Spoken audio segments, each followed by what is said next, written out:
My name is Julie Honn, and I am the CEO of the Sammamish Chamber. And we are here with Reischman, who is a senior living advisor with Silver Age Advisors. And they are one of our longtime chamber members. And so we're resuming our chamber chat series with our members just to get to know them a little bit better. So welcoming Ami, thank you for being here. Thank you. So let's just kick this off.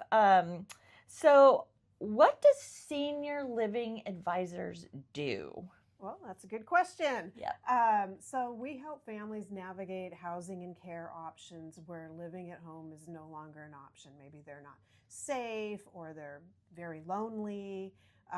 So we address their care needs, their budget, their location preferences, family dynamics, and then I guide families to appropriate options such as independent living communities, maybe an assisted living community, memory care, or maybe if they have heavy care needs, it might be an adult family home. Oh, wow. That's a lot to look into. Yeah, we get to know them and understand. We do a pretty complete intake on the family. So it's really personal. It is very personal. It's different for every person. Mm-hmm. Mm-hmm. And then do you, when you're seeking out these senior living facilities, do you take them on a tour? Do you go with them? That's okay, so it's like a partnership. Yeah, I call it, it's kind of our white glove standard. We tour with them. We help them ask the right questions, and we help them understand what they do and do not do. Mm-hmm. And really at the end of the process, help them kind of, I'll sit down with a penciled in spreadsheet and we'll just compare all of the various options because that's what families need. Yeah, there's a lot to consider. Yeah. So when should a family start looking for senior living or care options? So ideally, before there's a crisis, common signs to look for that it might be time to start looking, might be frequent falls, mm-hmm. their memory issues, they're missing medications. When you come over, you see that their little pill box, they've forgotten to take certain medications. Maybe they're really lonely. They're very socially isolated. Mm-hmm. They are sitting in front of the TV all day long. We see a lot of that. And sometimes it's just caregiver burnout. Like maybe you're not an actual caregiver per se for your loved one, but you are helping them constantly and you're reaching your end there. Right. Yeah. I can relate to that. I went through that with my own dad. Yeah. What types of senior living options are available in Washington State? Yep. So we have independent living. So for more active seniors that just want to belong to a community and maybe have some food, nice food available for them and some planned activities that they can participate in. We have assisted living. So maybe they need medication management.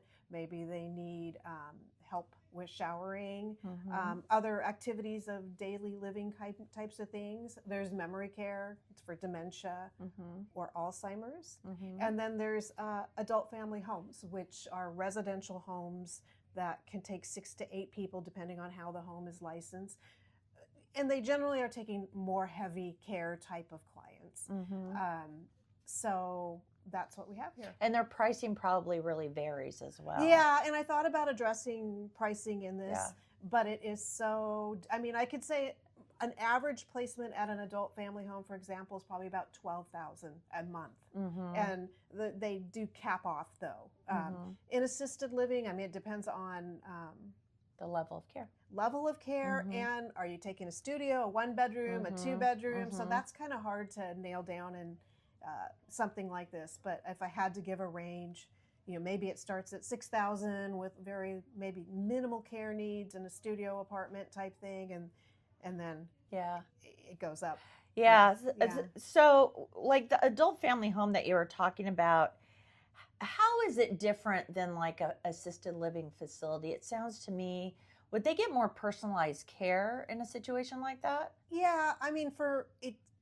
Heavy care needs mm-hmm. or an alternative. They do dementia very well. I could give the example of my own dad who mm-hmm. is visually impaired and never turns down his hearing aids to where he can't hear anything. And he, because of his visual impairment, being in a larger memory care facility would not, he has Alzheimer's, I don't know if I said that earlier, he'd be lost in there, right? So for him, the small care situation, he came from a home, he's more comfortable in a home.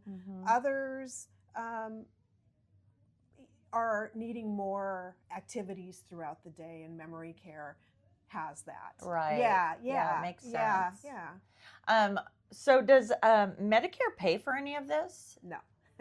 Medicare is your medical part of the insurance. Yeah. It'll pay for a hospital stay, a stint in a rehab. What about long-term care, though? Would long-term care cover? Long-term care, depending on your policy, they're so varied. It might cover all of it. It might cover some of it. It might cover it for a certain number of years. It might cover the entire lifespan. Right, it depends on what you have. Everyone is written so differently. And some of those older ones, That's one thing I did get for myself because I was so concerned about the costs that are going to keep rising.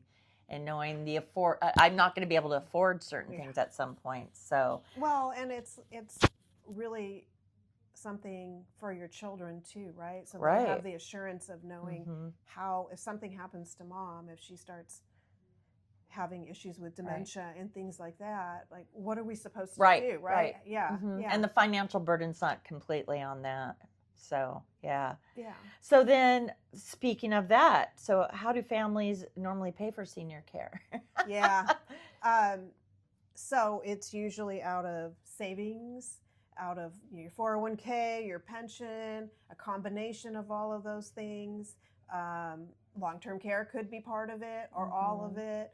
Maybe they served during wartime and maybe they qualify for some VA benefits to help supplement that too.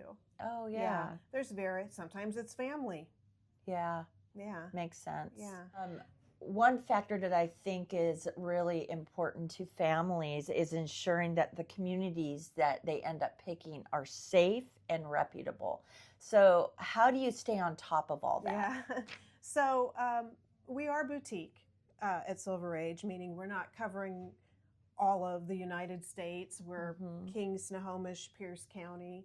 And so we all have the opportunity to visit the communities regularly. We also review inspection reports. We pull up the DSHS reports. We share those with the families as well, so they can ask questions around it if they need to.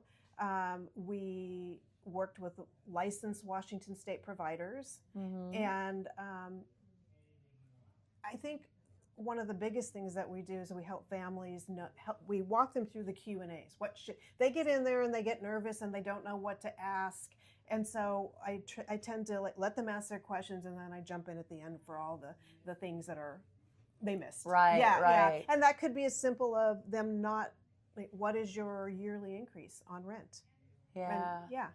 Just things like that, so that when they walk away knowing all of the details, not finding out by surprise later. One thing that I bet is challenging is dealing with family members that don't agree on their parents' care.